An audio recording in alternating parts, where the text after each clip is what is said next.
Yo soy Dani Mork y pues bienvenidas, bienvenidos a este programa que se llama Cinétnicas, donde les recuerdo que platicamos acerca de cine, pero no cualquier cine, sino cine desde una mirada étnica, desde la mirada de nuestros pueblos originarios y desde estas mujeres cineastas que nos vienen a contar historias increíbles. Y pues aquí hablamos de ellas, hablamos de su trabajo y sobre todo pues damos visibilidad a este cine que creo que es importante que todos veamos.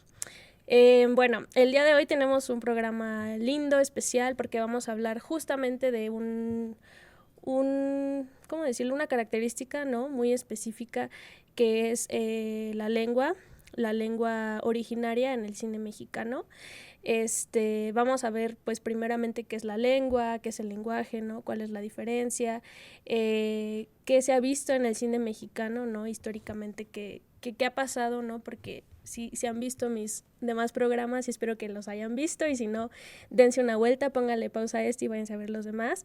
Hemos dado un recorrido, un recuento, ¿no? Como muy breve acerca de lo que se ha hecho en el cine mexicano, por ejemplo, en el cine de la época de oro, que fue donde se vio sobre todo como esta temática de los indígenas, ¿no? Justo con este sentido nacionalista, justo con ese sentido de crear una identidad, ¿no? Así como muy homogénea de lo que era el mexicano. Y bueno, si no los han visto, recomiendo que los vean porque están muy interesantes y se da un poquito más de contexto, ¿no? Para que ahorita entendamos de qué estamos hablando. Pero bueno, vamos a empezar a hacer la diferencia entre qué es lengua, qué es lenguaje.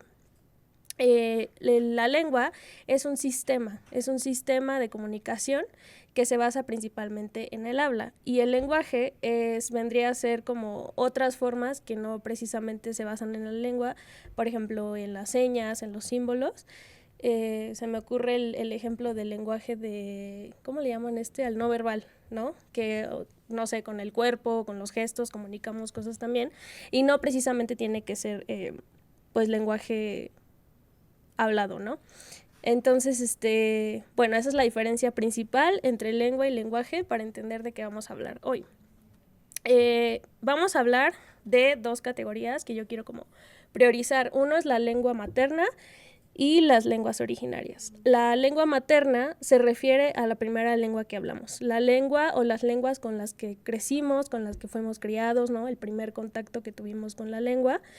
Y digamos que la lengua no solo nos ayuda a expresarnos, a comunicar algo, sino que también es importante, puesto que tenemos una relación emocional con ella, tenemos una relación en la que no solo ayuda, como digo, a comunicarnos, sino a entender de la misma forma el mundo, ¿no? A interpretarlo, y es a través de la lengua pues que le damos sentido, ¿no? a lo que vemos, al mundo en el que vivimos y en el que nos relacionamos. Y aquí quiero citar a la curadora y codirectora del Festival de Cine de Lenguas Indígenas, que ella se llama Amalia Córdoba. Ella dice que el cine en lenguas maternas no es tanto como un género aparte, sino más como un filtro a través del cual mirar las películas. Utilizar el filtro cine en lenguas maternas nos lleva a considerar de manera crítica la función de la lengua en las películas. Entonces, ella como curadora se pregunta, ¿qué logra la película al utilizar esta lengua en particular? Y también menciona que, y aquí creo que es como muy importante abrir esta conversación, de que trabajar en una lengua originaria, las personas cineastas que deciden, por ejemplo, grabar su película y que toda se hable en alguna lengua originaria, pues es una forma de visibilizar, es una forma de luchar, de autodeterminación y resiliencia, pues justamente para mostrar que existe, ¿no? Yo creo que lo que no se nombra, pues es difícil que se considere, ¿no? Entonces, bueno, ella menciona que justamente estas lenguas históricamente pues se han visto amenazadas, como ya hemos platicado justamente en el episodio del Cine de Oro, que cuando fue lo de la conquista empezaron a castellanizar a las personas étnicas, ¿no? Y empezaron a quitarles pues su cultura, sus costumbres, a decirles que no hablaran en su lengua, ¿no? Que hablaran el español, que lo aprendieran. Y así era, ¿no? Desde las escuelas. Entonces, ella dice que estas lenguas, pues justo este trabajo de hacer que se vean, de que se graben de esta forma, de que este cine se grabe en esa lengua, pues ayuda a trasciende tentativas de genocidio, genocidio y desplazamientos territoriales. Y pues sí, creo que en ese sentido es que es importante como hablar de estos temas y ver este cine que también está en lenguas originarias. Pero bueno, más adelante quiero platicarles de México, específicamente de su diversidad lingüística. Pero por ahora, vámonos a un corte. Bienvenidos a nuestra cápsula de radio sobre la importancia de analizar de manera imparcial las plataformas de campaña de los diferentes candidatos. En tiempos electorales es crucial que los ciudadanos estén informados sobre las propuestas y promesas de quienes buscan liderar el país. Las plataformas de campaña son los pilares sobre los cuales los candidatos construyen su visión para el futuro del país. Estas propuestas abarcan una amplia gama de temas, desde políticas económicas y sociales hasta programas de gobierno y reformas legislativas. Es fundamental que los ciudadanos analicen de manera imparcial estas plataformas, evaluando su viabilidad, coherencia y potencial impacto en la sociedad. No se trata solo de aceptar o rechazar las propuestas de un candidato basándose en simpatías o antipatías personales, sino de hacer un análisis crítico y reflexivo. Al examinar las plataformas de manera objetiva, los votantes pueden tomar decisiones informadas en las urnas, eligiendo a aquellos candidatos cuyas propuestas se alineen mejor con sus valores, necesidades y aspiraciones para el país. Además, este análisis imparcial ayuda a promover un debate político constructivo, donde se discuten las ideas y se confrontan los argumentos de manera respetuosa. Esto enriquece el proceso democrático y contribuye a la formación de una ciudadanía más crítica y participativa. En conclusión, la importancia de analizar imparcialmente las plataformas de campaña de los diferentes candidatos radica en nuestra responsabilidad como ciudadanos de elegir a aquellos líderes que estén mejor preparados para enfrentar los desafíos del país y trabajar por el bien común. Gracias por acompañarnos en esta cápsula sobre la importancia de analizar de manera imparcial las propuestas y plataformas de los candidatos. Recuerda que tu voto este 2 de julio es tu voz y tu poder para construir un mejor futuro para todos. Hasta la próxima. Sala Bruja es un espacio seguro para todas aquellas emprendedoras que están buscando un lugar para ofrecer sus productos. Contáctanos por Instagram @sala_bruja y sé parte de nuestro punto de venta, sin comisión alguna. Dolores menstruales, síndrome de ovario poliquístico, desequilibrios hormonales. Hablemos de todos estos temas y más de salud femenina en el ático de Circe. Acompáñame cada 15 días por las redes de Sala Bruja. Pues ahora vamos a hablar de México y su diversidad lingüística. ¿Sabías que México está en el ranking de los 10 países más ricos en diversidad lingüística? Bueno, quiero hablarles como más de todas estas lenguas que existen en México, pero antes de eso quiero que veamos un video de un filme que se llama, bueno, es un fragmento de este filme que se llama Snúbico, el lugar de las nubes y algunas palabras perdidas, y esta es una película de Nicolás Rojas. La verdad no recuerdo de qué año es, pero bueno, creo que esta escena retrata como muy bien esa transición de la que hablábamos, o bueno, esa pérdida. Creo que transición es como una palabra muy bonita para lo que realmente fue, ¿no? Pero bueno, esa pérdida de, pues de lo que fue la lengua, ¿no? En muchas comunidades o pueblos originarios. Entonces vamos a ver este fragmentito y ahorita regresamos para platicar más. Abuela, abuela, dice mamá si me das de comer, porque ya me voy a la escuela y ves que se me hizo bien tarde.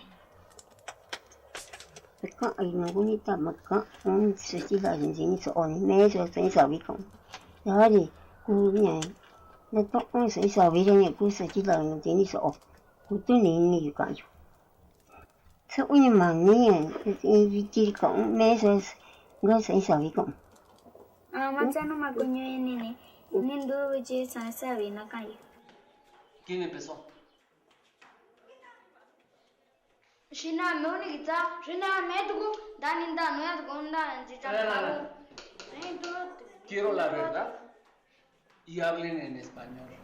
Ok, entonces en México se hablan 68 lenguas originarias o 364 si se cuentan sus variantes, ¿no? Es como demasiado. Según el Instituto Nacional para la Evaluación de la Educación. En cuanto a la distribución, los estados de Chiapas, Oaxaca, Veracruz, Puebla, Yucatán y Guerrero son los estados en los que se reporta mayor número de hablantes de estas lenguas originarias. Y tan solo en los primeros 4 estados, que son Chiapas, Oaxaca, Veracruz y Puebla, se encuentra un poco más del 50% de los hablantes de alguna lengua materna. Y bueno, aquí nosotros aprendemos juntos. Yo entré a la página de el INALI, que es el Instituto Nacional de Lenguas Indígenas, justamente mientras hacía como mi investigación, y me explotó la cabeza porque es como, para empezar, es como difícil saber con veracidad cuántas lenguas y sus variantes hay, ¿no? Porque tengamos en cuenta que dependiendo de la región, principalmente de la región y las sociedades, van cambiando estas variantes, aunque sean de la misma lengua, hay diferentes variantes. Ahorita les voy a enseñar un poquito más lo que yo encontré. Pero bueno, el INALI hizo como una gran labor clasificándolas, todas estas lenguas, en 3 categorías. Y esas son: 1, la familia lingüística; 2, la agrupación lingüística; y 3, la variante lingüística. Por ejemplo, en la familia lingüística, les voy a leer las que encontré, bueno, las que ellos encontraron y pusieron, que son álgica, yutonagua, cochimí-yumana, seri, otomangue, maya, totonaco tepehua, tarasca, mixe-zoque, chontal de Oaxaca y guave. Y bueno, si yo le pico, por ejemplo, estas son como los troncos, ¿no? Digamos, bueno, así lo entiendo yo, como los troncos de estas lenguas. Y por ejemplo, si yo le pico a otomangue, que es como que con el que yo estoy más familiarizada justamente por mi trabajo de tesis, sale amuzgo, cuicateco, chatino, chichimeco, chinanteco, chocholteco, ixcateco, matlatzinca, mazahua, mazateco y un montón más, ¿no? El mixteco, el otomí, el popoloca, tlahuica, triqui, zapoteco.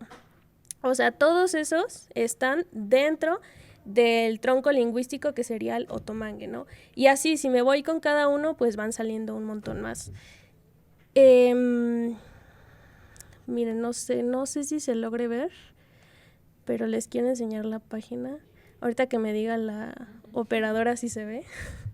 Miren, esta es la página del... ¿Ahí se ve? Sí. Ajá, del INALI. Y miren, sale el mapa. Y, bueno, no se ve bien, creo, pero... ¿Ahí se sigue viendo? Si lo puedes acercar un poquito. Ajá. Ahí. Miren, si le voy picando aquí, te va mostrando en las regiones, ¿no? Aquí el yutonagua, el seri, aquí en el norte, el otomangue, que era el que les decía, aquí donde está Oaxaca, Guerrero, Puebla, el maya, acá por el sur y así, ¿no? Entonces, vean, o sea, yo le pico, por ejemplo, al otomangue, creo que sí era ahí, así aquí. Bueno, está ahí como mal bugueado, no sé qué onda, pero si le pico ahí, sale aquí como las agrupaciones que yo les decía, ¿no? Pamex, ixcateco, mazahua, etcétera, etcétera. Y si le pico al mixteco, miren, me abre esta otra y dice Catálogo de las lenguas indígenas nacionales, variantes lingüísticas de México con sus autodenominaciones. Entonces ya te va enseñando el tunzabi de Guerrero, el tunzabi mixteco de Chochopa, mixteco de Cuapanatoyac y así. Y miren, creo que el mixteco es de los más hablados. Miren, son un buen, según las regiones y así. Está muy interesante, pero les digo, aquí aprendemos juntos porque yo la verdad, o sea, ya había escuchado que eran más de 45 variantes de mixteco, pero ya viéndolo así como en texto a mí me explotó un poco la cabeza porque es muchísimo. Y así de cada uno. Pero bueno, ya que les enseñé eso, les decía que el mixteco, creo que sí está aquí, el mixteco está dentro de los más hablados en México, pero digamos que son 10, ¿no? El náhuatl, el chol, el totonaca, el mazateco, el mixteco, el zapoteco, el otomí, el tzotzil, el tzetzal y el maya. Esas son las 10 lenguas originarias más habladas dentro de México. Y bastante interesante, ¿no? Creo que si nos preguntan qué lenguas originarias conocemos, yo creo que no conocemos ni el 10% de esto, ¿no? Y es necesario, ¿no? Creo que es necesario y es cultura, ¿no? Saber qué lenguas se hablan en nuestro país, puesto que es multicultural, ¿no? Y plurilingüístico. Y bueno, ya teniendo esto en consideración, como todo este contexto de las lenguas de México, etcétera, etcétera, ahora sí vamos a hablar del cine, de las cineastas, los cineastas, las videastas, los videastas, que justamente dan visibilización y hablan en lengua materna en sus filmes, en sus cortos, en sus largometrajes, en sus videos, etcétera, etcétera. Y bueno, aquí nos remontamos otra vez al cine de la época de oro, que, como les comentaba, fue un cine donde era importante plasmar una identidad homogénea, una identidad nacional de lo mexicano, ¿no? Justo después de esta revolución, ¿no? Y las promesas que no se cumplieron. Entonces, pues querían hacer ver que México estaba unido y todo era así muy, muy, muy mexicano, ¿no? Entonces, aquí en este cine, pues se hizo una representación del indígena o de personas étnicas, justamente donde no se diferenciaban, donde todas eran como muy iguales. Y curiosamente, a pesar de que se retrataba a los indígenas, ¿no? En teoría, pues no había lenguas maternas, no había lenguas originarias en esos filmes, ¿no? Principalmente creo que sí había como espontáneamente ahí algunas palabras, pero no en todas las películas y muy poquito, ¿no? Por ejemplo, en María Candelaria de Emilio el Indio Fernández, que ya hemos hablado de él también, esta película es de 1943 y se grabó en Xochimilco. Una de las adversarias de la protagonista lanza insultos en náhuatl después de ser arrojada al agua. Por ejemplo, ahí encontramos como esas palabras, ¿no?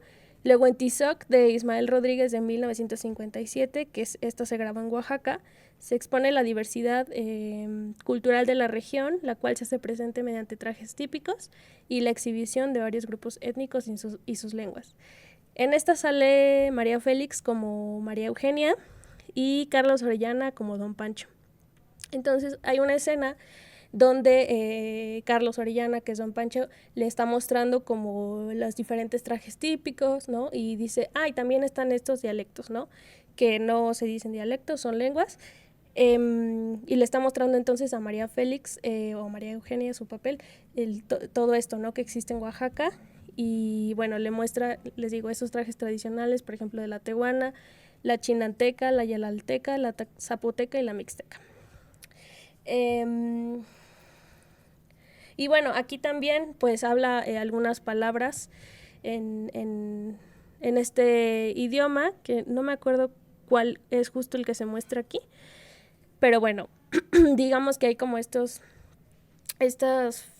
pequeñas, ¿no? Fragmentos donde podemos ver un poquito de las lenguas maternas o de las lenguas originarias. Pero la primera película mexicana en hacer un uso sustancial de una lengua indígena fue Yanco, dirigida por Servando González en 1960. Esta narra la historia de un niño en Xochimilco, igual, con una sensibilidad particular para la música. Y bueno, este niño conoce a un viejo vendedor de merengues que toca el violín y ahí es donde se empieza a desarrollar, ¿no? esta historia. Implica una narrativa sonora en la que la voz humana es un elemento más que no cobra predominancia sobre los sonidos ambientales y la música. Digamos que la historia primariamente es completamente visual, ¿no? Pero cuando hay diálogos, pues se utiliza una lengua indígena, que es el náhuatl. Y pues ya, ahora sí, teniendo en contexto como recuento rapidito que les vengo mostrando, ¿no? De lo que se ha hecho en México. Obviamente hay más películas, ¿no? Ahorita nada más puse algunas, pero sí hay más películas donde se ven estos pequeños espacios donde se habla una lengua originaria, una lengua materna, pero no hay tal cual como tanta visibilización. Y bueno, en ese sentido, ahorita como hay varias cineastas, muchas de las que hemos visto, de hecho, sus filmes, pues gran parte, ¿no? Se habla en su lengua y se muestra, ¿no? Y entonces, bueno, les hice un pequeño video, una recopilación con mis películas favoritas, con las escenas donde se muestra justamente la diferente lengua, ¿no? Entonces vamos a ver este video que hace como esta recopilación de escenas que yo diría que son como las que más me gustan, así que espero que les guste y vamos a verlo.